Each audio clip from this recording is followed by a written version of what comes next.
सरफरोशी की तमन्ना अब हमारे दिल में है, देखना है जोर कितना बाजुए कातिल में है। जी हां, पूरा देश स्वतंत्रता की खुशी में चूर है, मदमस्त है और जश्न मना रहा है। लेकिन हमारी कोशिश, भारत एक्सप्रेस की कोशिश, आपको उन जवानों से मिलाएं जिन्होंने ऐसे कई बैटल वॉर को देखा, उनको समझा और अपने एक्सपीरियंस को शेयर भी करेंगे। क्योंकि आजादी सही मायने में तब पूरी होगी कि हम जब वाकई देश के लिए ईमानदारी से, देशभक्ति के साथ कुछ बेहतर कर पाए। लेकिन सवाल यह है कि क्या हम चैन से सो पाते हैं? क्या हम तभी चैन से सोते हैं जब बीएसएफ के जवान, आर्मी के जवान या एयरफोर्स के जवान सरहद पर हमारे देश की रक्षा के लिए खड़े होते हैं? हमारे साथ कई मेहमान हैं, ऐसे मेहमान जो इस बैटल ग्राउंड से आते हैं और अपनी हर एक चीज शेयर करेंगे कि जवानों के अंदर क्या होता है, कैसे जोश होता है, कैसे जज्बा भरा होता है, यह हम जानने की कोशिश करेंगे। हमारे साथ मेजर जनरल रिटायर्ड राजन कोचर साहब हैं, बहुत बहुत स्वागत है आपका जनरल। आपका एडीजी बीएसएफ रिटायर्ड एसके सूद है हमारे साथ। इसके अलावा यूके देवनाथ जी हैं, ग्रुप कैप्टन हैं, आपका भी बहुत बहुत स्वागत है। और मेरे साथ लेफ्टिनेंट कर्नल अभिनव नवनीत है, आपका भी बहुत बहुत स्वागत है। और कहते हैं जवान कभी रिटायर नहीं होते हैं, मैं अगर गलत हूं मेजर साहब, राजन कोचर साहब, तो बताइएगा मुझे, जवान वाकई रिटायर नहीं होता है कभी? सोल्जर नेवर रिटायर्स, ये एक सोच है और ये एक हम इसको मानते हैं अपने फौज में, क्योंकि रिटायर के बाद भी हम लोग जुड़े हुए हैं नेशन के साथ। और इसको नेशन बिल्डिंग के लिए जो काम एक रिटायरमेंट के बाद हम लोग एक्चुअली करते हैं, आपने एक्चुअली देखा होगा कि एक फौजी रिटायर बहुत जल्दी होता है, बिकॉज हमारी जो हमारा एज स्ट्रक्चर होता है आर्मी में, तो उसमें जवान की रिटायरमेंट हो जाती है इसको 40 साल की उम्र में, और एक ऑफिसर की 52 से लेके 58 के बीच में होती है। तो हमारे पास बहुत साल हैं, हम देश के लिए, देश की सेवा के लिए हम अपना दे सकते हैं। और हमने ये देखा है कि हमारे जो रिटायर्ड फौजी होते हैं वो कॉरपोरेट में भी जाते हैं, एजुकेशन सेक्टर में भी जाते हैं, और सिक्योरिटी के एरियाज़ में हम अपना कंट्रीब्यूट करते हैं। थिंक टैंक्स और सोच, जो इसको गवर्नमेंट को एक सोच देनी होती है, एडवाइजर्स हैं, कंसल्टेंट्स हैं। तो इस तरीके के जो हमारे एक्स सर्विसमैन हैं वो देश को मजबूत करने में लगे हुए हैं। और ख़ास तौर पे हम इसको कॉलेजेस और यूनिवर्सिटीज़ में जाते हैं, स्पेशली जो हमारा यूथ है, बिकॉज उसको एक सही मार्गदर्शन दिखाने की बहुत ज़रूरत है, और उनको एक ऐसा इसको मैसेज देने की ज़रूरत है जो हम अपने एक्सपीरियंस से दे पाते हैं, और हम उनको मोटिवेट करते हैं एक अच्छे नागरिक बनने के लिए, एक अच्छा अपना सिटीज़न बनने के लिए, और देश के लिए इसका जो सेवा भाव है वो बहुत इम्पॉर्टेंट है। और जब हम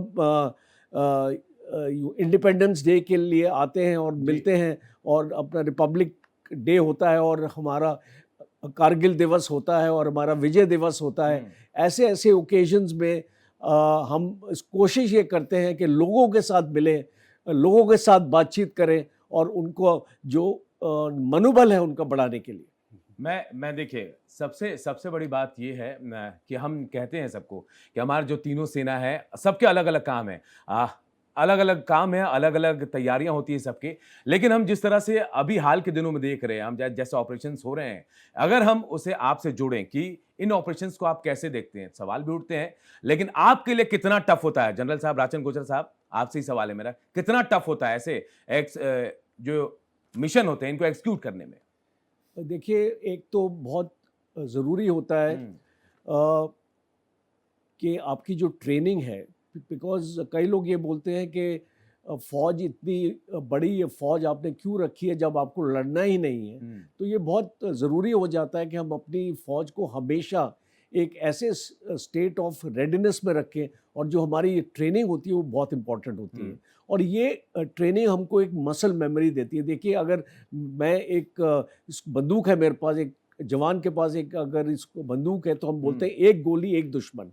इसका मतलब कि हमारे जो हमारे पास ऐसी क्षमता होनी चाहिए, ऐसी कॉम्पिटेंस होनी चाहिए कि हमारी जो एक गोली है उससे हम उसको दुश्मन को मारें और उसको हम इसको ज़ाया ना करें। तो इसके लिए बहुत ट्रेनिंग की ज़रूरत है, और जो हम फ़ौज में अपने जवानों को ट्रेनिंग देते हैं, हमारे एकेडमीज़ हैं, हम कोर्सेज ऑफ इंस्ट्रक्शन है, और डिफरेंट डिफरेंट टाइम पे एक डिफरेंट स्टेज की ट्रेनिंग फ़ौज में होती है। और जब हम एक युद्ध के लिए हम निकलते हैं तो एक जो हमारी एक्चुअली सोच होती है कि हमको अपने पलटन के लिए, अपने देश के लिए और अपनी यूनिट के लिए अपनी जो उसकी जो इज़्ज़त है और जो उसका नाम है उसको हमने रोशन करना है। और इसलिए हम देखते हैं कि हमारे, आपने कारगिल में आपने देखा होगा, कैप्टन विक्रम बत्रा, लेफ्टिनेंट मनोज पांडे, ऐसे ऐसे हमारे पास योद्धा थे जो एक नामुमकिन सा जो आपका टास्क था, आपकी एक चोटी थी और आपका टाइगर हिल, आपका तोलोलोंग हिल,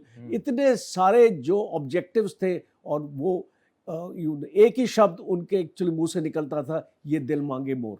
तो ये जो जज्बा है फौज में हर एक जवान में, कि जो ये एक मेंटल स्ट्रेंथ, एक साइकोलॉजिकल स्ट्रेंथ हमको मिलती है, वो हमारे साथियों से हमको मिलती है, हम, और जो देश को कॉन्फिडेंस हमें उनसे मिलती है, और हमारी पलटन की इज्जत सबसे आगे रहती है, और देश की सुरक्षा के लिए हम अपनी इसको जान भी अपने कुर्बान अपना कर सकते हैं। आप जानते हैं सियाचिन में हमारी एक ब्रिगेड है इतने सालों से, और वहाँ पे इतनी -40 डिग्रीज टेम्परेचर है, आपका 20-22 हज़ार फीट की हाइट में एक जवान अपनी एक मुस्कुराहट के साथ वहाँ पे अपनी जो ड्यूटी अपना निभाता है, उसको कोई चिंता नहीं है कि होली आ गई, दिवाली आ गई, वो उसको वहाँ पे तैनात है। और इसीलिए इसको मेरी अपील है देशवासियों से, उनको बताने के लिए, आप अपनी जवानों की कदर कीजिए, और जो उनकी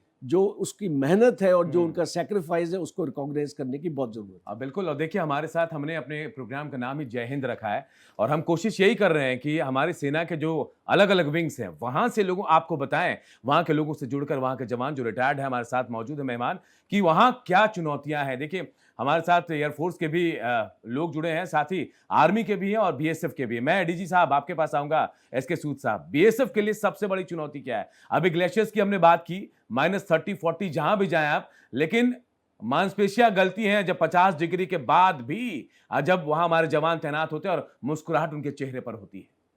जी, बीएसएफ की जो सबसे बड़ी चुनौती, या जनरल साहब ने भी बोला, बीएसएफ राजस्थान में 50-55 डिग्री के टेम्परेचर पर, राजस्थान की टेरेन और उसके साथ साथ आर्मी के साथ लाइन ऑफ कंट्रोल जो पाकिस्तान के साथ है, वहाँ पर -20-22 डिग्री के टेम्परेचर पर काम करती है। इसके अलावा जो ह्यूमिड कंडीशंस हैं नॉर्थ ईस्टर्न स्टेट्स में हमारे, जहाँ पर बांग्लादेश के साथ बॉर्डर्स है, वहाँ पर काम करती है।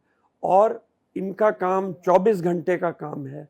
बीएसएफ हर जगह डिप्लॉयड है, पाकिस्तान और बांग्लादेश बॉर्डर्स के साथ 24 घंटे का काम है। और इस काम में उनको, अगर उनके पास मुस्तैदी नहीं रही तो कुछ भी सिक्योरिटी रिस्क हो सकते हैं, स्मगलिंग हो सकती है, या मिलिटेंट्स क्रॉस कर सकते हैं। तो हमारे जवानों को हमेशा अलर्ट रहने की आवश्यकता है, और उसमें जो वहाँ के लोकल टेरेन है, और अगर हम खास तौर पे बांग्लादेश के साइड में देखें तो वहाँ पर पॉपुलेशन का भी एक चैलेंज है। पॉपुलेशन बहुत नज़दीक है बॉर्डर्स के, और बांग्लादेश के साइड में और भारत के साइड में जो पॉपुलेशन है वो दोनों एक तरफ की है। तो इस तरह से वहाँ पर जो भी इन्फिल्ट्रेटर्स हैं या जो भी लोग हैं, इलीगल इमिग्रेंट्स जो आने की कोशिश करते हैं, उनको पहचान करने में हमारे जवानों को महारत हासिल होने की आवश्यकता है। और ये चैलेंजेस हमारे जवान फेस करते हैं 24 घंटे। मैं रुकूंगा सर आपको, मैं राजन जी आपके पास आऊंगा, मेजर जनरल राजन कोचर साहब। आप शायद, मुझे जो जानकारी मिली, मिजोरम में भी तैनात थे, और मैं आपसे पूछना चाहूंगा, कभी कोई इंसिडेंट ऐसा हुआ जब आपको लगा कि बिल्कुल आमने सामने मौत से हैं आप, बिल्कुल, और शायद आपको पता भी नहीं हो कि अगले पल क्या होने वाला है? देखिए अनूप जी, ये बहुत आपका एक बहुत अच्छा सवाल है, और दर्शकों के लिए भी बहुत जानना एक्चुअली ज़रूरी है कि हमारे जो भी ऑफिसर्स हैं, हमारे जेसीओज हैं और हमारे जवान हैं, उनको कैसी चुनौती का सामना करना पड़ता है। मिज़ोरम की बात है, 1982 में मैं वहाँ पे एक इन्फेंट्री बटालियन के साथ था, 5 गढ़वाल राइफल्स। हमको हमारे कमांडिंग ऑफिसर ने टास्क दिया हुआ था कि एक वहाँ पे इंसर्जेंसी थी उस टाइम पे, इसको मिज़ो नेशनल फ्रंट इसको बोलते थे, लाल डेंगा इसका हेड होता था। वो ऑफ कोर्स आज एक पॉलिटिकल पार्टी बन चुकी है। अब उस टाइम पे ये लोगों ने पूरे मिज़ोरम में दहशत मचा रखी थी और काफ़ी एनकाउंटर्स भी हुए थे यू फोर्सेस के साथ, और यू कैजुअल्टीज़ भी हमारी तरफ से हुई थी, उनके ऊपर भी हुई थी और हमारी भी हुई थी।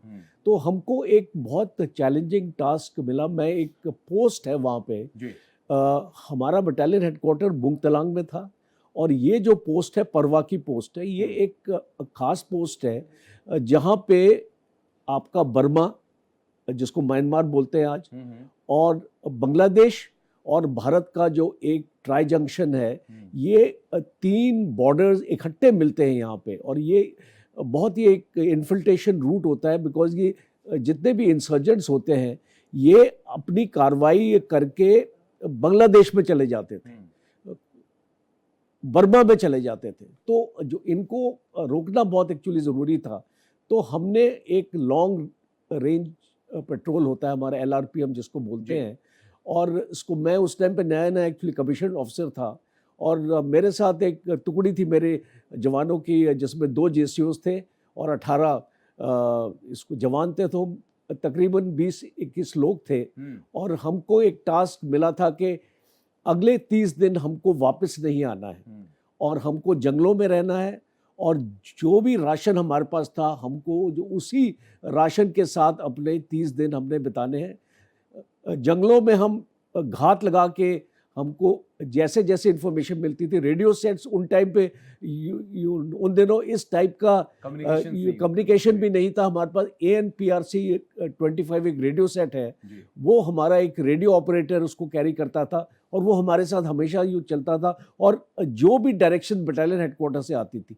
तो एक रात को हमने एक एम्बुश लगाया, बिकॉज एक हमको इन्फॉर्मेशन थी कि जो ये कुछ आतंकवादी इस एरिया में उनको देखा गया है, और गांव वालों से भी इंफॉर्मेशन मिलती थी। बट प्रॉब्लम ये है जो आज भी हमारे जम्मू एंड कश्मीर में लोग एक्चुअली फेस करते हैं, कि जो गांव वाले जो इन्फॉर्मेशन आपको देते हैं, आपकी इन्फॉर्मेशन वो टेररिस्ट को भी देते हैं, इंसर्जेंट्स को भी देते हैं। तो ये एक बहुत बड़ा चैलेंज है आज की डेट में भी, जब हम OGWs की बात करते हैं और हम इसको ट्रस्ट किस पे करते हैं? हाँ, ट्रस्ट जनरल ट्रस्ट किस पे करते हैं? क्योंकि यही इन्फॉर्मेशन वहां पास हो रही है, आपको पास हो रही है, कैसे ट्रस्ट करते हैं? भरोसा करना कैसे होता है? देखिए, हमको एक तो अपने ऊपर भरोसा है, एक अपने साथी के ऊपर भरोसा है, और तीसरा अपने हथियार के ऊपर भरोसा है। जो एक फौजी होता है वो उसके 2 दोस्त होते हैं, एक उसका बडी होता है और एक उसका हथियार होता है, और वो इन दोनों के भरोसे से काम करता है। एक तीसरे भरोसे की हमको जरूरत ही नहीं, बिकॉज हमको अपनी ताकत के ऊपर और अपनी क्षमता के ऊपर भरोसा करना है। और इसीलिए मैं ये मानता हूं कि ये जितनी भी चुनौतियां आती हैं हमारे पास, जैसे कि हमारे इन्फॉर्मर्स भी दूसरे को इन्फॉर्मेशन दे देते, उसके बावजूद हमने सक्सेस हासिल किया, बिकॉज इस एम्बुश में हमने 3 इंसर्जेंट्स को गिराया, इसको मार गिराया। और ये उस चीज़ का सबूत है कि आपका जो भरोसा है वो आपके हथियार पर है और आपके बडी पर है और आपके साथियों पर है, और किसी के ऊपर भरोसा नहीं है। तो आज अगर हमको जम्मू एंड कश्मीर में सक्सेस मिल रही है, आप इसको मान के चलिए ये इसी भरोसे का नतीजा है कि हम अपने आप में भरोसा करते हैं, अपनी क्षमता में भरोसा करते हैं। एक सेल्फ बिलीफ, आज के युवकों को मैं एक मैसेज देना मांगता हूं आपके चैनल के थ्रू, कि अपना सेल्फ बिलीफ हमेशा अपने पास आपको रखना चाहिए। बिकॉज अगर आप में खुद में अगर आपको भरोसा है तो ऐसा कोई भी टास्क नहीं है जिसको आप पूरा नहीं कर पाएंगे। चलिए, बिल्कुल सही कहा आपने। और भरोसा सबसे मायने रखता है, और जो चीजें आपने कश्मीर को लेकर कहीं, कश्मीर और तमाम जगहों को लेकर, वही लोग हैं जो आपको मैसेज पास करते हैं, वही आतंकियों को भी करते हैं। मैं यूके देवनाथ जी, ग्रुप कैप्टन, आपके पास आऊंगा। देवनाथ जी, कई चीजें आपसे जुड़ी भी हैं, बहुत कुछ जानता भी हूं मैं कि एक दुर्घटना के शिकार भी आप हुए, लेकिन एयरफोर्स की अगर हम नजर से देखें तो कितना चैलेंजिंग हो जाता है, क्योंकि आज के डेट में आप देखिए, आज कहीं भी कुछ हो रहा है, कोई वॉर जोन पे जा रहा है, तो एयरफोर्स बहुत मायने रखता है। सबसे बड़ा अटैक एयरफोर्स के थ्रू ही होता है। जी हाँ अनूप, मैं अपने जीवन के 2-3 अनुभव शेयर करूंगा जी। दर्शकों को बताने के लिए कि एयरफोर्स की जिंदगी कैसी होती है। मुझे याद है 1984 की बात है, मैं श्रीनगर में डिप्लॉयड था। एक जहाज था नैट। अगर आप याद करें 18 स्क्वाड्रन में निर्मलजीत सिंह सेखों को परमवीर चक्र मिला था जी। मैं उसी यूनिट में डिप्लॉयड था। तो 1984 के अप्रैल और मई में इंटेलिजेंस की खबरें आने लगी कि सियाचिन ग्लेशियर के ऊपर भारत की फौज और पाकिस्तान की फौज के बीच में टेंशन हो गई है। तो हमारी स्क्वाड्रन को स्टैंड टू कर दिया गया और ऐसा खबर आने लगा इंटेलिजेंस के थ्रू, और आर्मी ने भी बताया, जैसे जनरल कोचर ने बताया कि आर्मी से रिपोर्ट आने लगी कि पाकिस्तान एयरफोर्स के जो मिग-19 हैं, वो उनका एक एयरबेस है पीओके में गिलगित, वहां से टेक ऑफ करके वो आ रहे हैं, सियाचिन के ऊपर उड़ रहे हैं, हमारी आर्मी ट्रूप्स की जो पोजीशन है उसके ऊपर उड़ रहे हैं। तो तुरंत हमें आदेश मिला कि टेक ऑफ करो, जाके उनका पीछा करो, और अगर मौका मिलता है पीछा करते करते उनको शूट डाउन करो। तो हमारी यूनिट से मैंने भी 8 मिशन किए। हमारे जहाज में एक बहुत शानदार तोप थी, 30 मिलीमीटर एडन कैनन, 2 लगी थी, एक बाएं तरफ एक दाएं तरफ। तो हम उसमें 90 राउंड लोड करते थे। टेक ऑफ करके तुरंत हम सियाचिन के ऊपर पहुंचे। लेकिन पाकिस्तानी भी बड़े चतुर थे, उन्होंने वहां रडार लगाए हुए थे। जैसे ही हम सियाचिन के लिए श्रीनगर से टेक ऑफ करके सियाचिन की तरफ पहुंचते थे, तो उनका रडार हमारी लोकेशन को देख लेता था, रिपोर्ट करता था, और अपनी जो मिग-19 होते थे पाकिस्तानी एयरफोर्स के, उनको कहते थे खिसक लो। तो हमने 1-2 बार दूर से देखा, 20 किलोमीटर 10 किलोमीटर की दूर से मिग-19 को पीछा करने की कोशिश की, लेकिन ऑर्डर बहुत क्लियर थे कि LOC के उस तरफ नहीं जाना है। इसी तरह से मैं एयरफोर्स की जिंदगी का एक और वाकया बताना चाहता हूं जी। एक बार ऑपरेशन ब्रास टैक्स हो गया, पाकिस्तान के साथ तनातनी हो गई, ये 1987 की बात है। तो हमारी यूनिट, तब मैं मिग-23 उड़ाता था, हमारी यूनिट को फॉरवर्ड लोकेशन में जैसलमेर, बता देता हूं, जैसलमेर में डिप्लॉय किया गया। तो हम सब तैयार थे पाकिस्तान पर हमला करने के लिए। एक मिग-23 में 6 बॉम्ब, 16 32 रॉकेट, 16 रॉकेट दाएं तरफ, 16 रॉकेट बाएं तरफ, 32 रॉकेट लॉन्च करके हम तैयार। अब 1 महीना हो गया, 2 महीना हो गया, हुक्म नहीं आ रहा ऊपर से कि हमला करो पाकिस्तान पर। लेकिन एक दिन सुबह 4 बजे अचानक से फोन बजा सीओ के यहां पर और बोला गया टेक ऑफ करो। प्री प्लान्ड होता है, टारगेट फोल्डर होता है, पहले से ही किस दिशा में जाना होता है, वो नियत होता है। हम टेक ऑफ कर गए। दिल में जज्बा था कि चलो आज तो दुश्मन के ऊपर बॉम्ब गिराएंगे। लेकिन जब तक हम बॉर्डर तक पहुंचे, जैसलमेर से पाकिस्तान बॉर्डर तक पहुंचे, तब तक हुक्म आ गया कि वापस आ जाओ। बहुत दुख हुआ। जमीन पर हम जब लैंड किए वापस, तो हमने पूछा क्या हो गया, तो हायर हेडक्वार्टर ने बोला ये उनको डराने के लिए था, उनको फोर्स करने के लिए था कि वो अपने रेडार को और अपने एंटी एयरक्राफ्ट गन्स को एक्टिवेट करें, ताकि हमारे जो जासूस हैं, हमारी जो इंटेलिजेंस है, उनको पता लग जाए कि उनके मिसाइल्स कहां लगे हैं, उनके एंटी एयरक्राफ्ट गन्स कहां लगे हैं। तो जिंदगी में 2 वाकया बताना चाहता हूं दर्शकों को कि ऐसी होती है एयरफोर्स की जिंदगी। टीस रह गई देवनाथ जी, भाई वॉर जोन में जाना था, अगर अभी मौका मिल गया तो।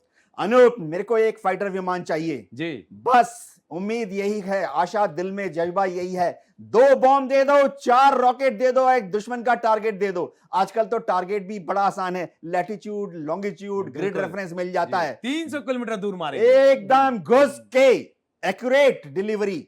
मैं यूनिट में मैंने रॉकेट फायरिंग की जो ट्रॉफी थी उसको जीता था। मैं एक बार फिर आपके पास आऊंगा, लेफ्टिनेंट कर्नल अभिनव नवनीत जी, आप कई जगह पर पोस्टेड रहे हैं, जम्मू कश्मीर में भी रहे हैं। क्या आपके साथ कभी ऐसा वाकया हुआ कि बिल्कुल आमने सामने की लड़ाई, घर से निकले तो पता नहीं कि वापस लौट पाएंगे कि नहीं? अनूप, सबसे पहले धन्यवाद यहाँ बुलाने के लिए। जोश आ गया सुन के ग्रुप कैप्टन देवनाथ को, और इससे आपको पता चलता है कि एज जो होती है और एनर्जी, उसका कोई रिलेशन नहीं है, कोई फैक्टर नहीं है। Once a soldier always a soldier. And हमने जनरल कोचर को सुना, हमने डीजी सूद को भी सुना, and I am feeling very proud कि मैं यहाँ बैठा हूँ। आपकी थोड़ी तारीफ करूंगा बिफोर मैं अपना वाकया बताऊं कि एक जो केसरिया रंग और ये जो आपने आज बाना पहना है, केसरिया रंग हमारे यहाँ बोला जाता है साहस और त्याग का प्रतीक है। जो आपने सफ़ेद रंग उसमें पहना है वो सच्चाई और शांति का प्रतीक है, और जो हरा रंग है वो विकास और समृद्धि का प्रतीक है। तो आज इस प्रोग्राम में जय हिंद, और उसको सुनते ही जो रोंगटे मेरे खड़े हुए हैं, और जो ग्रुप कैप्टन देवनाथ की वाणी मैंने सुनी है, उसके बाद अब चलिए हवाई आसमान से ज़मीन पर मैं आपको ले आता हूँ। मैं एक इन्फेंट्री का सोल्जर हूँ, 9 ग्रेनेडर्स मेवाड़ मेरी एक पलटन हुआ करती थी, मैं फौज में था, अभी तो मैं कॉर्पोरेट में हूँ। तो वाकया कुछ ऐसा हुआ, जम्मू कश्मीर की बात है, और वहाँ पर राष्ट्रीय राइफल्स का नाम आपने सुना होगा। तो राष्ट्रीय राइफल्स में हमें एक खबर मिली थी कि कुछ चंदेक उस पार से, उस पार जब हम बोलते हैं लाइन ऑफ कंट्रोल के पार से कुछ लोग अंदर आने वाले हैं, और हमें वो पूरा इंटेलिजेंस था हमारा। एक उसमें स्पेशलिटी ऑपरेशन की ये थी कि जो गाइड था उस ग्रुप को लेकर आने वाला, उस गाइड को हमने अपनी तरफ मिला लिया था। तो वो एक इंटेलिजेंस सक्सेस आप बोल सकते हैं। तो हुआ ऐसा कि हमें टाइम पता था कि वो आज रात के 9 बजे वहाँ आएगा वो ग्रुप, और उसमें एक अफगानी भी था उसके अंदर, और हमारा मुखबिर, हमारा गाइड उनको लेकर आएगा। हम एम्बुश लगाकर बैठे हैं, रात का अंधेरा है, और फनी चीज़ अभी बताता हूँ कि एक जवान, एक सोल्जर, एक ऑफिसर को क्या फेस करना पड़ता है। मैंने गलती से अपना फ़ोन, उस टाइम पे स्मार्टफोन नहीं होते थे, नॉर्मल छोटे वाले वो नोकिया के फ़ोन होते थे जी, और वो अचानक से रिंग करता है, और वहाँ मेरी वाइफ का फ़ोन आता है जो किसी पीस एरिया में थी, और उन्होंने बोला कि मैं आज एक वीकेंड है और मैं यहाँ पर जा रही हूँ और वहाँ तंबोला शुरू होने वाला है। तो मैंने बोला आप तंबोला खेल रहे हो, आप फ़ोन काटो, मैं अभी गोलियों से खेलने वाला हूँ। और फिर उन्होंने फ़ोन काटा, मैंने अपना फ़ोन स्विच ऑफ किया, 3 दिन तक मेरा फ़ोन ऑफ था। तो खैर ऑपरेशन शुरू हुआ, हमें दिखा, आहट सुनाई दी, ग्रुप सामने से आ रहा है, आहट सुनाई दी, क्योंकि रात गुप अंधेरा, सामने नाला था, और हमारे पास एक 4-4.5 फीट की पत्थर की दीवार, उसके पीछे हमारी टीम छुपी हुई थी, घातक टीम थी।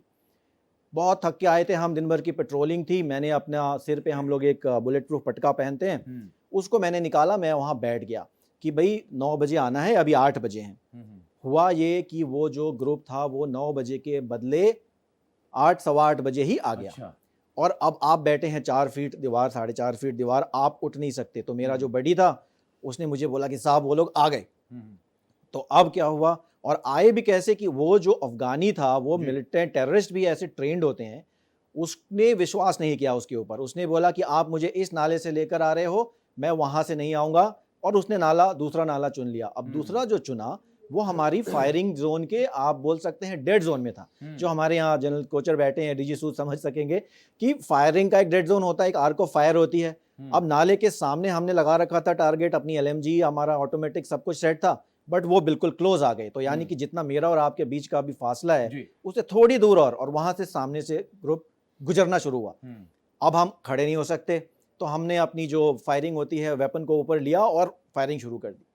इनिशियल फायरिंग में बर्स्ट हुआ, और 1-2 लोगों को वहाँ गोलियां लगी, बाकी सब अंधेरे में भाग गए। गाइड जो हमारा था, जो हमारा मुखबिर था, वो क्रॉस कर गया। अब उसके बाद रात में हम सर्च कर नहीं सकते हैं, तो हमने थोड़ा इंतज़ार किया। सुबह होने पे हमने देखा कि वहाँ पे 2 टेररिस्ट की बॉडी थी, लेकिन एक खून का हमें ट्रेल भी मिला। अब उस ट्रेल को लेकर फिर हमारी जंगल के अंदर सर्च शुरू हो गई। अब आप मानेंगे नहीं कि हम लोग 16 घंटे पेट्रोलिंग करके आए, रात में अम्बुश में बैठे, कुछ भी खाना नहीं खाया, और उसके बाद अगले 2 दिन तक वो सर्च चली जंगल में।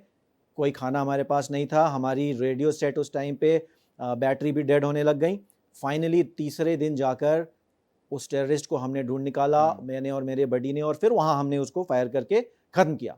एक और बात, उस समय ज्यादा लगी होगी जब आपने उस टेररिस्ट को मारा, तब सही मायने में भूख लगी होगी आपको। हंगर था, देश के लिए कुछ कर गुजरने का जज्बा था। हाँ। लेकिन एक चीज बड़ी दुखद लगी मुझे वहां कि उस टेररिस्ट, जो वुंडेड टेररिस्ट था, उसके पास अखरोट, उसके पास सेव, हर तरह के खाने का सामान वहां उधर लोकल लोगों ने वहां उसके पास पहुंचा रखा था, और इनफैक्ट एक मेडिसिन और एक बैंडेज भी था जिसने उसने अपनी टांगों को कवर कर रखा था। तो ये चीज़ थोड़ी बहुत फील होती है सर्व करने के दौरान। तो खैर ये एक एनकाउंटर हुआ। वैसे ही असम में बिल्टअप एरिया की दोनों एरिया अलग होती है। देखिए पहाड़ में आप, घाटी में, और बिल्कुल समतल जगह जा रहे हैं वहाँ जी। तो अलग अलग चैलेंजेस हैं यहाँ। जी चैलेंजेस हैं। असम में हम जाते थे सिविल ड्रेस के अंदर जाएंगे, एक सिविल गाड़ी में, मारुति वैन में छुप के बैठ गए, बोलेरो में बैठ गए। अब वहाँ गाँव है, कच्ची सड़कें हैं, उसके अंदर से गाड़ी जाएगी और लोगों को पता नहीं चलेगा। वहाँ छोटे हथियार, पिस्टल और ग्रेनेड लेके जाएंगे। यहाँ पर हमारे पास बड़े हथियार होते थे। उसी तरह जो असम के, नागालैंड के जो जंगल हैं, वहाँ की बात करें तो वहाँ अंडरग्रोथ बहुत होती है। जब आप चल के जा रहे हैं तो जोंकें लग जाएंगी आपके पूरे शरीर में, और एक बार वो जो पैरों के थ्रू, जंगल बूट के थ्रू वो जो जोंक आपको लग गई तो वो आपके शरीर से निकलती नहीं है और आपका ब्लीडिंग होता है। उसके बाद आप नमक या कुछ चीज़ें डाल के उसे हटाते हैं। तो वैसे ऑपरेशंस हुए। आज जो मैं ये बताना चाहूँगा कि जो हमारा यूथ है उसके लिए जो मैं बताना चाहूँगा, संदेश देना चाहूँगा यहाँ पर, कि ये तो बात हो गई फौज की और लड़ाई की और देश को बचाने की, लेकिन हर एक नागरिक, चाहे वो डॉक्टर हो, चाहे वो शिक्षक हो, चाहे वो रिपोर्टर हो, चाहे वो इंजीनियर हो, वो सारे देश के सिपाही हैं और ये देश की रक्षा का काम हम सभी का है। बिल्कुल। देश के बाहर आप, देश के अंदर भी आज लड़ाई है दुश्मनों के साथ। मैं एडीजी सूद साहब के पास आऊंगा। सर, आपने बांग्लादेश का जिक्र किया, जो तीस्ता नदी का एरिया है या फिर जहां भी है। मैं खुद भी तीस्ता नदी गया हूं, वहां से मैंने देखा बॉर्डर को कैसे एरिया बहुत मुश्किल है, बहुत टफ सिचुएशन है। मैं नाव से होकर गया था उस रास्ते से जहां से इन्फ्लेशन होता है, और सबसे बड़ी बात कि उनको रोकना भी मुश्किल है। 3 बीघा का वो एरिया है। ऐसी जगह में क्या स्ट्रेटेजी होती है आप लोगों की? क्योंकि जंगल में भी मैंने देखा जहां आपके सिक्योरिटी गार्ड जो है वो मुस्तैद रहते हैं, सांप, बिच्छू, जानवर सबका डर रहता है, लेकिन अकेले वो जवान मुस्तैदी से खड़ा था वहां। देखिए, जो 1947 में सर क्रीक लॉर्ड रेटक्लिफ ने जो देश का विभाजन किया, उन्होंने किसी चीज का ख्याल नहीं किया। उन्होंने एक नक्शा लिया, 5-6 हफ्ते वो यहाँ इंडिया में रहे और नक्शे के ऊपर लाइन खींच दी, जिसका रिजल्ट ये हुआ कि खेत खलिहान, गांव, घर सब आपस में डिवाइड हो गए। आधा गांव हिंदुस्तान में है, आधा गांव उस समय पाकिस्तान, अब बांग्लादेश में है। इसी तरह कई जगह पर खेती हिंदुस्तानियों की, बांग्लादेश की साइड में, बॉर्डर के साइड में। तो ऐसी सिचुएशंस वहाँ पर काफ़ी हैं। और इन सब को देखते, और जो कल्चरल एफिनिटी दोनों देशों के बीच में थी, वो क्यों पाकिस्तान की साइड में, वेस्ट पाकिस्तान की साइड में तो धर्म का फर्क था। पंजाब के साइड में, राजस्थान के साइड में, गुजरात साइड में हिंदू और सिख थे, वेरज उनके साइड में मुसलमान, तो उनमें फैमिली रिलेशंस नहीं थे। वेरज बांग्लादेश के साइड में दोनों तरफ के काफ़ी कल्चरल, लैंग्वेज और फैमिली रिलेशंस थे। तो इस वजह से वहाँ से इन्फिल्ट्रेशन बहुत होती थी। और इसको देखते हुए फिर पंजाब में जब मिलिटेंसी को रोकने के लिए फेंस लगी और उसमें सफलता प्राप्त हुई, तो वहाँ पर फिर फेंस लगाई गई। और फेंस लगाने के बाद कई पोर्शंस ऐसे हैं जो रिवराइन बॉर्डर्स हैं, जहाँ पर फेंस नहीं लग सकती। तो वहाँ पर बीएसएफ के पास वाटर विंग है, जो जिनकी फ्लोटिंग बीओपीज़ हैं। उन फ्लोटिंग बीओपीज़ से पेट्रोल बोट्स जाकर उस रिवराइन बॉर्डर का सर्वेलेंस करती हैं। जो फेंस्ड एरिया है उसके ऊपर दिन के समय में गेट्स को मैनेज किया जाता है, और फेंस के आगे जाकर, क्योंकि सिक्योरिटी तो एक बड़ा इम्पॉर्टेंट इशू है, पर बीएसएफ का एक टास्क है कि सीमा पर रहने वालों के दिमाग में और दिल में सुरक्षा की भावना पैदा करना। ये हमारा सबसे महत्वपूर्ण रोल है। तो हमारे जवान फेंस के आगे जाकर दिन में भी और रात में भी सर्वेलेंस रखते हैं, जिससे हमारे जो खेत वाले किसान वहाँ पर काम करते हैं उनके दिल में सुरक्षा की भावना रहे। और साथ साथ हमारी जो 1999 की कारगिल वॉर के बाद में जो ग्रुप ऑफ मिनिस्टर्स की रिपोर्ट बनी थी, उसमें कहा गया कि सीमा की सुरक्षा करने के लिए जो भी फोर्सेस लगी हैं वो एक लीड इंटेलिजेंस एजेंसी का काम करेंगी। तो वो बीएसएफ एक वहाँ पर बांग्लादेश बॉर्डर पे भी, पाकिस्तान बॉर्डर पे भी इंटेलिजेंस कलेक्शन के लिए एक लीडिंग एजेंसी है और वो कोऑर्डिनेट करती है। तो हमारे इंटेलिजेंस जो ब्रांच है हमारी बीएसएफ की और अन्य इंटेलिजेंस ब्रांचेस के साथ मिलकर हम लोग मिलिटेंट इन्फिल्ट्रेटर्स की, इलीगल इमिग्रेंट्स के बारे में इंफॉर्मेशन कलेक्ट करते रहते हैं। साथ में रात के समय में हमारे एम्बुशेस होते हैं, पेट्रोल्स होते हैं। और अगर आप वहाँ का क्राइम सीन देखें तो रात के समय में 3-4 जवानों का एक पेट्रोल होता है जी। और उसके सामने हज़ारों कैटल्स या मिलिटेंट जो स्मगलर्स हैं शार्प वेपन्स लेकर उनके ऊपर हमला कर रहे होते हैं।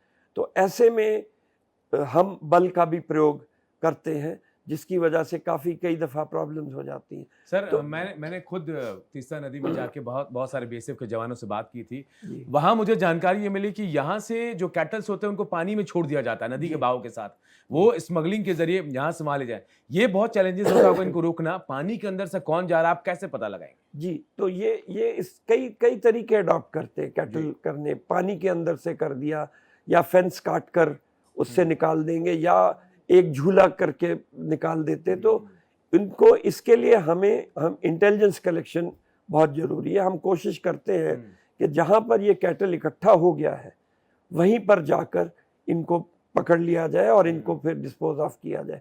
परंतु फिर भी काफ़ी बच जाते हैं और वो उनको फिर अल्टीमेटली हमें बल का प्रयोग करना पड़ता है, और बल के प्रयोग से फिर स्मगलर्स में कैजुअल्टीज होती है, हमारे जवानों में भी कैजुअल्टी होती है। और इससे कई दफ़ा मैं कई दफ़ा बांग्लादेश गया हूँ, और वहाँ पर उनके जर्नलिस्ट का सबसे पहला सवाल ये होता है कि आपकी सीमा सुरक्षा बल हमारे कैटल ट्रेडर्स, आप वर्ड जो यूज़ करते हैं ट्रेडर्स, क्यों मारते हैं? हमारा पक्ष साफ है कि वो ट्रेडर्स नहीं है, वो स्मगलर्स है, क्योंकि हमने किसी भी लीगल तरीके से कैटल ट्रेडिंग अलाउ नहीं करी है। तो उससे, इस बल के प्रयोग की वजह से हमारे जवानों पर कई दफ़ा ह्यूमन राइट्स के भी एलिगेशन आते हैं। तो ये सब चैलेंजेस को फेस करना पड़ता है। ह्यूमन राइट्स से बहुत कुछ मुझे भी याद आ रहा है कि मैं मेजर जनरल आपके पास आऊंगा, राजन कोचर जी। आप जब बॉर्डर्स पे होते हैं या फिर कहीं होते हैं, अभी अमूमन कहीं लड़ाई हो रही होती है, युद्ध हो रहा हो, और जब युद्ध ना हो तो क्या आप में आराम से बातचीत होती है? सामने वाले से, पड़ोसी जो जवान है उनसे बातचीत भी होती है? अक्सर हम देखते हैं युद्ध में तनाव बहुत ज्यादा है, लेकिन हाँ, जब नॉर्मल टाइम्स हैं, जब लड़ाई नहीं है, तब क्या आराम से बातचीत होती है? देखिए, नॉर्मल टाइम्स में जब हॉस्टिलिटीज नहीं है तो टाइम पे टाइम हम वहाँ पे फ्लैग मीटिंग्स करते हैं। जो दुश्मन जो हमारे एक्चुअली सामने है, अब लाइन ऑफ कंट्रोल की अगर बात करें तो eyeball to eyeball contact होता है वहाँ पे, और बहुत ज़रूरी होता है एक कम्युनिकेशन डेवलप करना। एक डीजीएमओस के लेवल पे एक हॉटलाइन है, वो आपस में बात करते रहते हैं। एक टाइम इसको नियुक्त किया जाता है और महीने में एक बार बातचीत होती है। तो वो एक डीजीएमओ लेवल की बातचीत है, उसमें आप एक दूसरे के साथ बातचीत करते हैं। ये सारे कॉन्फिडेंस बिल्डिंग मेजर्स हैं, और अगर आप बॉर्डर को शांत रखना चाहते हैं और उसमें तनाव बॉर्डर में कम करना चाहते हैं, तो ये मीटिंग्स, आपकी फ्लैग मीटिंग्स होती रहती है। और जैसे अगर कोई इंसिडेंट हो जाता है, उस इंसिडेंट को एस्केलेशन में नहीं चला जाए, बिकॉज कई बार ऐसा होता है कि एक छोटा इंसिडेंट आपका एस्केलेट होके इसको बड़ा रुख ले लेता है, और उसमें फिर फायरिंग हो जाती है ऊपर से और एक दूसरे के साथ। तो वो उसको डिफ्यूज करने के लिए भी फ्लैग मीटिंग्स बुलाई जाती हैं। जो वहाँ पे लोकल कमांडर्स होते हैं, जैसे कमांडिंग ऑफिसर हो गया, एक आपका बटालियन कमांडर हो गया, तो उसके लेवल पे बात होती है।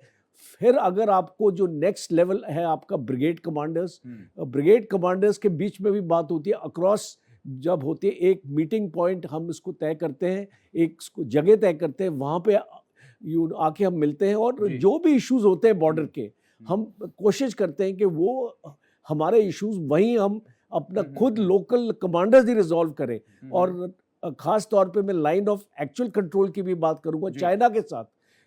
चाइना के साथ अभी जो हमारा जो तनाव है, इसको कम करने के लिए बहुत रेगुलर फ्लैग मीटिंग्स हो रही हैं वहाँ पे। पेट्रोलिंग पॉइंट्स को भी हम डिसाइड करते हैं कि हमारा पेट्रोल कौन से पॉइंट तक जाएगा और उनका पेट्रोल कौन से पॉइंट तक आएगा। सफ़ेद झंडा लेके हम आते हैं, अब इसको दिखाते हैं और वो भी दिखाते हैं। तो इस टाइप की ड्रिल्स बॉर्डर पे रेगुलरली होती हैं, और हमारी ये कोशिश ये रहती है कि बॉर्डर पे तनाव ना हो, क्योंकि देखिए 15,000 स्क्वायर किलोमीटर हमारे बॉर्डर्स हैं आज, लैंड बॉर्डर्स की अगर मैं बात करूं, और उसमें से 10,000 स्क्वायर किलोमीटर विवादित है। इसका मतलब डिस्प्यूटेड बॉर्डर है, इसको दुश्मन बोलता है कि ये हमारा है और हम बोलते हैं ये हमारा है।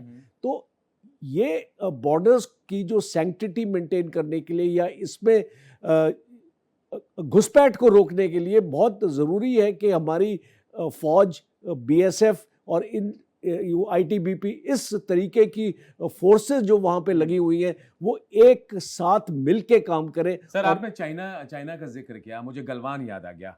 चाइना की हेकड़ी शायद गलवान के बाद भारत ने दिखा दिया कि भाई आप कुछ भी करोगे हम आपसे 2 कदम आगे चलेंगे। गलवान एक चेंजिंग पॉइंट था भारत के लिए।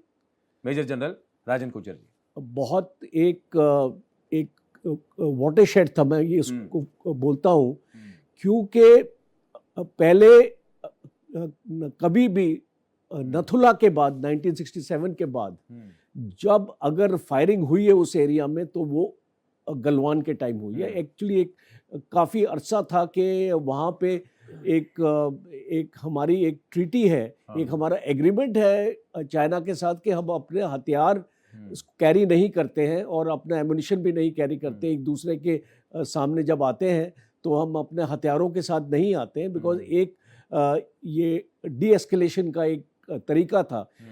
गलवान से एक्चुअली क्या हुआ कि ये जो हमारी जो सोच थी कि हम अपना हथियार लेके नहीं आएंगे, ये सोच में बदलाव आया है।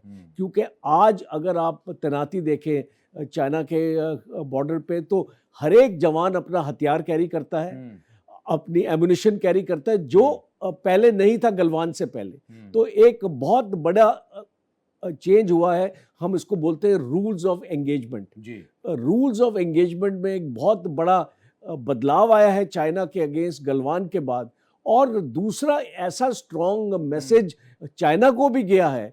अब आपने देखा है कि पिछले 2-2.5 साल से चाइना ने कोई हरकत नहीं करी है हमारे अंदर आने के लिए या कोशिश ऐसे करने के लिए, घुसपैठ करने के लिए, या कोई भी ये जो सलामी स्लाइसिंग, ये जो उसकी एक तरीका है इसको चाइना का कि थोड़ा थोड़ा इसको करके अंदर आता है और उसको जमीन पे कब्जा करता है। ये सब बिकॉज ऑफ यू, आप सब की वजह से, आप तमाम जो जवान हैं या फिर जो वहां मुस्तैदी से खड़े उनकी वजह से। मैं एक बार देवनाथ जी आपके पास आना चाहूंगा। सर, अभी 2-3 चीजें हुई। ऑपरेशन सिंदूर देखा, सर्जिकल स्ट्राइक उरी आपने देख लिया, करगिल हुआ। कब लगा आपको कि भाई मुझे मौका मिले मैं भी निकल लूं तुरंत? देखिए, होता ऐसा है कि एयरफोर्स से जब हम रिटायर होते हैं, सुपर एनुएशन होते हैं, तो 5 साल के लिए हम लोग एयरफोर्स या आर्मी की रिजर्व में रहते हैं। तो उस दौरान तो हमें सरकारी तौर पर कभी भी बुलाया जा सकता है ऑपरेशंस के लिए। अब उसके बाद क्या होता है, उसके बाद जज्बा, दिल, दिमाग सब देश के लिए काम करता है। हम जहां पर भी हों देशवासियों के बारे में सोचते हैं। सबसे बड़ी बात है कि देश के जो युवा पीढ़ी हैं, हम जब उनसे मिलते हैं तो एक ही दरख्वाइश होती है कि आप अपनी जिंदगी में, जरूरी नहीं है कि फौज ज्वाइन करो देश सेवा के लिए, आप जहां पर हो, देश के युवा, चाहे 14 साल का लड़का हो या 16 साल की सुंदर लड़की हो, मेरी बिटिया भी है, बहुत ही जोशीली है, कि आप जहां पर भी हो बेटा, इस तरह से काम करो कि आपके माँ बाप को, आपके देश को, आपके ऊपर फक्र हो। कोई भी कानून है उसको मत तोड़ो। मेरे ख्याल से यही सबसे बड़ी देश सेवा होगी किसी भी भारतीय के लिए। बिल्कुल, आज भी जोश वैसे ही बरकरार है देवनाथ जी। बिल्कुल, जैसे आप जब सेना में थे, एयरफोर्स में थे, आज भी मुझे लग नहीं रहा है कि मैं किसी रिटायर्ड जो एयरफोर्स के अधिकारी उनसे बात कर रहा हूं। ऐसा लग रहा है कि आप वही जोश, वही जज्बा अब भी भरा पड़ा है। होता यह है कि हमारी ट्रेनिंग के दौरान हमें 2 चीज सिखाई जाती है। जैसे कि जनरल कोचर ने बताया, एक तो हथियार है, सांस लेते वक्त हथियार, सांस छोड़ते वक्त हथियार, एक्यूरेट, अचूक निशाना, एक गोली एक दुश्मन। ऑफ कोर्स एयरफोर्स में हमें एक गोली एक दुश्मन नहीं सिखाया जाता, एक मिसाइल कितने दुश्मन, एकदम। लेकिन दूसरी चीज जो हमें सिखाई जाती है वो यह है कि जिंदगी जब तक है जोश से, जज्बे के साथ, इज्जत के साथ जीनी है।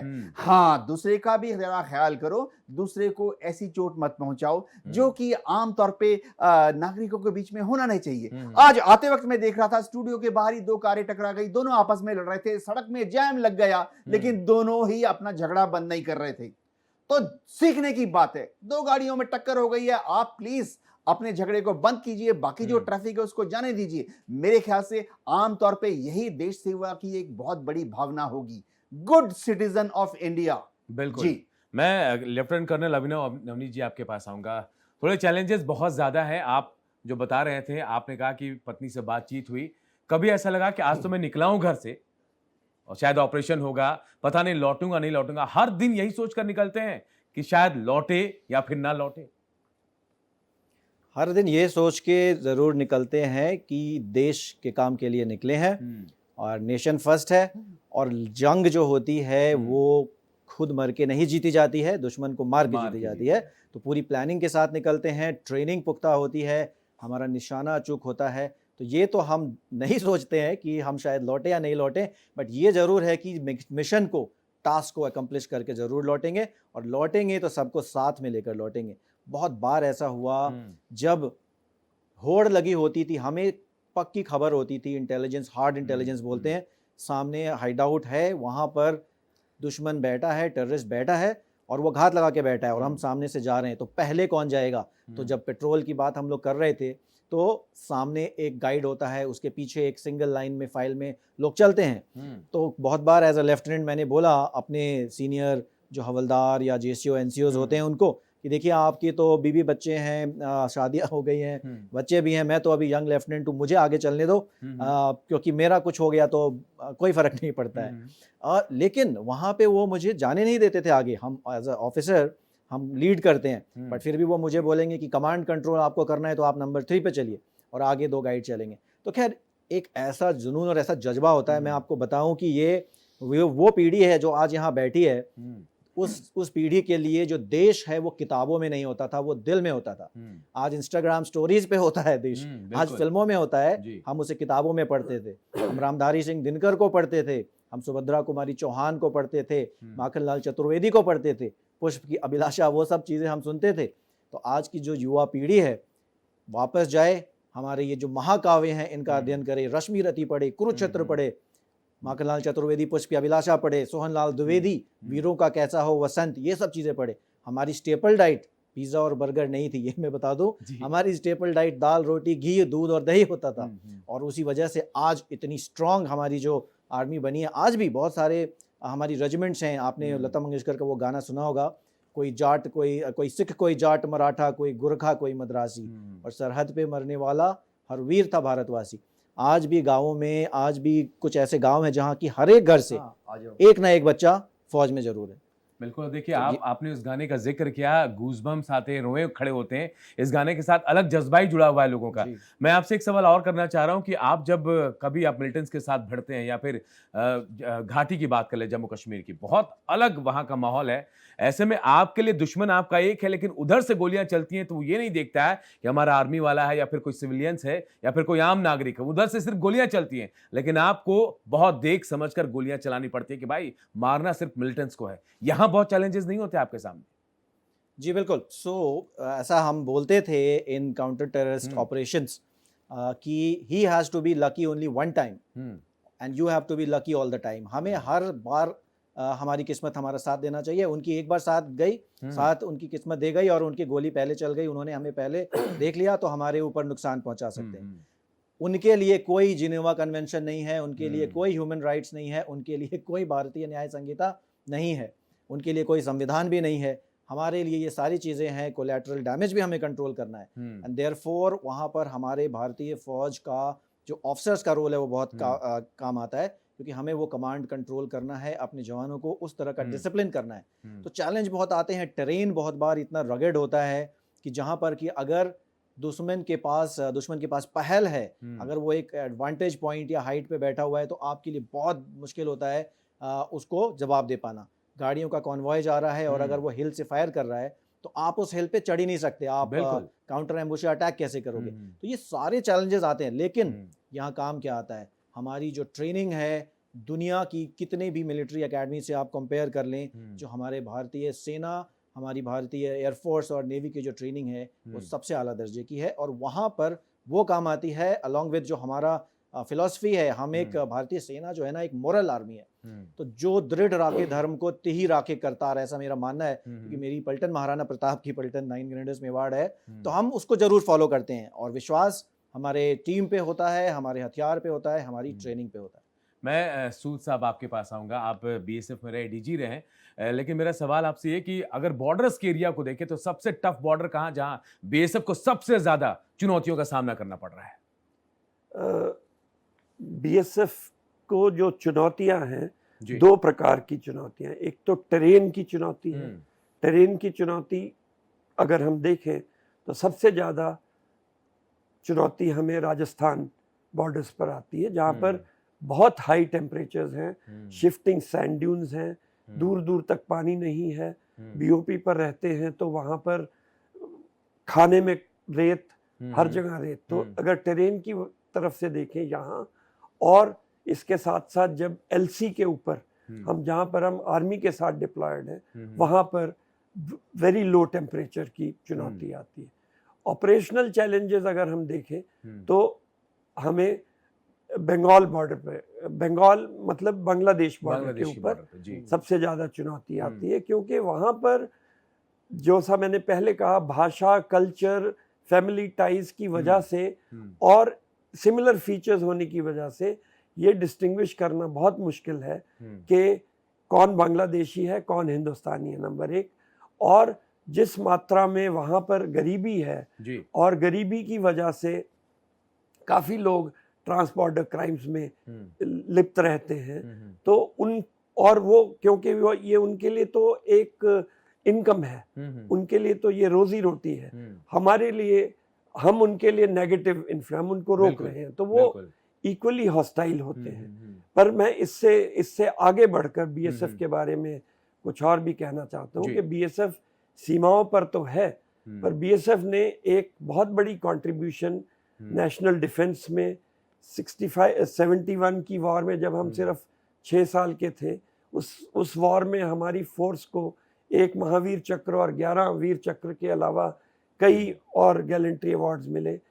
इंटरनल सिक्योरिटी में हमने पंजाब को कंट्रोल करने में, हमने कश्मीर को कंट्रोल करने में 2003-4 तक, जब तक ग्रुप ऑफ मिनिस्टर्स की रिपोर्ट लागू नहीं हुई, और आजकल हम माओइस्ट एरिया में काफ़ी काम कर रहे हैं। और इसके अलावा भी इंटरनेशनल लेवल पर यूएन में हमारी कंट्रीब्यूशन है। तो बीएसएफ एक बहुत वर्सेटाइल फोर्स है और इसका एक वॉर टाइम रोल डिफाइंड है, जिसमें हम फौज को सपोर्ट करते हैं उनके वॉर एफर्ट में। और जैसा अभी ऑपरेशन सिंदूर के समय भी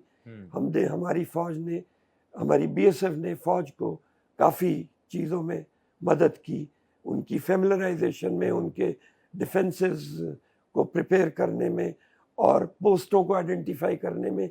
इवन पोस्टों को सांबा एरिया में खास तौर पर काफ़ी पोस्टों को हमारी फोर्स ने डिस्ट्रॉय भी किया। बिल्कुल। मैं वापस आपके पास आऊँगा, लेकिन मेजर जनरल राजन कोचर आपके पास आता हूँ और पूछता हूँ कि परिवार भी छोड़ना पड़ता है कभी कभी। आप बॉर्डर पे रहते हैं तो शायद पूरा देश दीपावली, होली और दूसरे त्यौहार मना पाता है, आप नहीं मना पाते हैं त्यौहार, इस बात की भी टीस रह जाती है कभी? देखिए, जब हम फौज को ज्वाइन करते हैं तो एक दृढ़ निश्चय होता है हमारे कि एक देश के लिए हम अपनी जान अपना कुर्बान कर रहे हैं।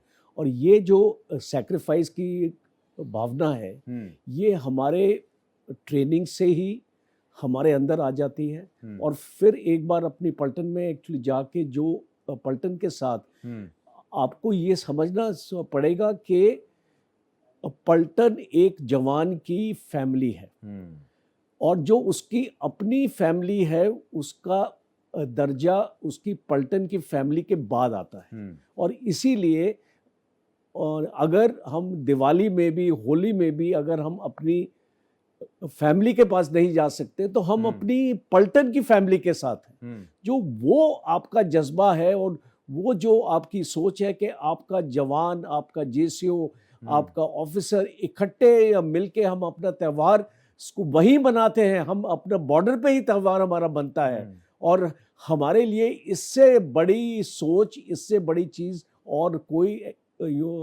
नहीं है, क्योंकि हम अपने ही लोगों के साथ हैं, अपने ही लोगों के। और हमको ये जो कमी है हमको ये महसूस नहीं होती है, क्योंकि हम अपनी पलटन को, अपने जवानों को अपना ही परिवार मानते हैं। और रिटायरमेंट के बाद भी आप देखेंगे कि एक फौजी, एक ऑफिसर, एक जेएसयू, एक जवान जब रिटायर होता है तो जो रेजिमेंटल डे होता है, इसको जिस दिन हम अपना रेजिंग डे अपना बनाते हैं, हम अपनी पलटन में वापस जाते हैं वहाँ पे और अपने जवानों से मिलते हैं जो हमारे साथ सर्व भी किए हुए हैं, वो भी रिटायर हो चुके होंगे पर वो भी वहाँ पे आते हैं और एक दूसरे के साथ ऐसा जो भाईचारा है वो शायद देश में और कहीं देखने को नहीं मिलेगा।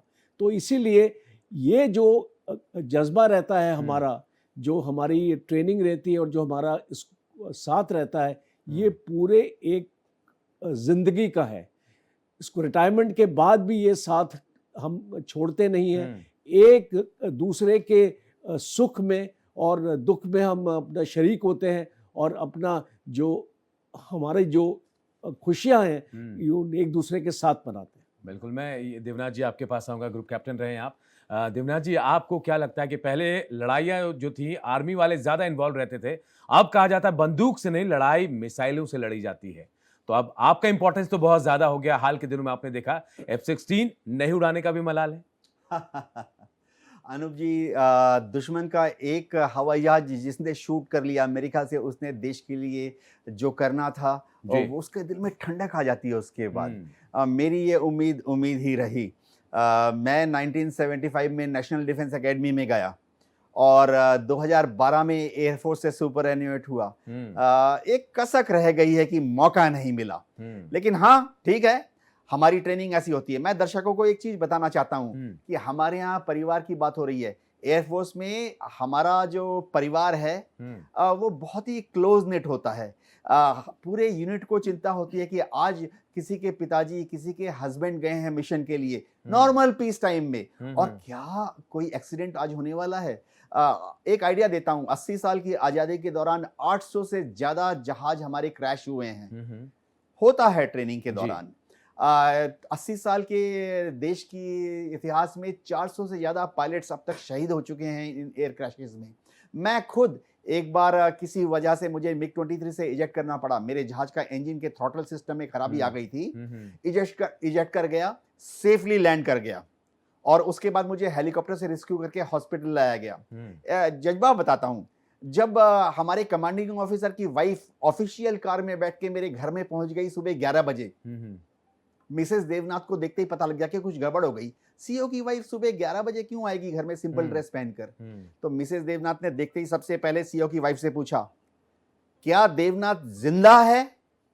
तो ये होता है जज्बा। हर एयरफोर्स वाइफ जो है वो तैयार रहती है अपने मन से कि एक दिन ऐसी खबर आ सकती है कि उसके पति जो हैं एयर क्रैश में नहीं रहे, लेकिन हर एयरफोर्स की वाइफ आगे बढ़कर उससे कैसे निकलना है, बच्चों को उसके बाद कैसे बड़ा करना है, उसके लिए प्रस्तुत रहती है, तैयार रहती है मानसिक रूप से। जी बिल्कुल, और यही जज्बा है। मतलब मैं जो कह रहा हूं, यही कहने की कोशिश कर रहा हूं कि सिर्फ आप नहीं हैं बॉर्डर पे, आपके परिवार वाले भी हैं जो आपके लिए इतना त्याग कर रहे हैं। आप तमाम लोगों के लिए भी इतना त्याग करते हैं और उनकी वजह से आप लोग हमारे लिए बिल्कुल बॉर्डर पे खड़े हैं। बहुत बहुत शुक्रिया आप तमाम लोगों का, क्योंकि आप हैं बॉर्डर पे या फिर आप हमारे लिए खड़े हैं तो हम सुरक्षित हैं, खुश हैं। और जय हिंद भी हम इसीलिए कहते हैं। एक बार मैं चाहूंगा आप तमाम लोग जय हिंद एक साथ बोल दें, क्योंकि स्वतंत्रता दिवस है और पूरा देश जश्न में डूबने वाला है। जय हिंद। जय हिंद।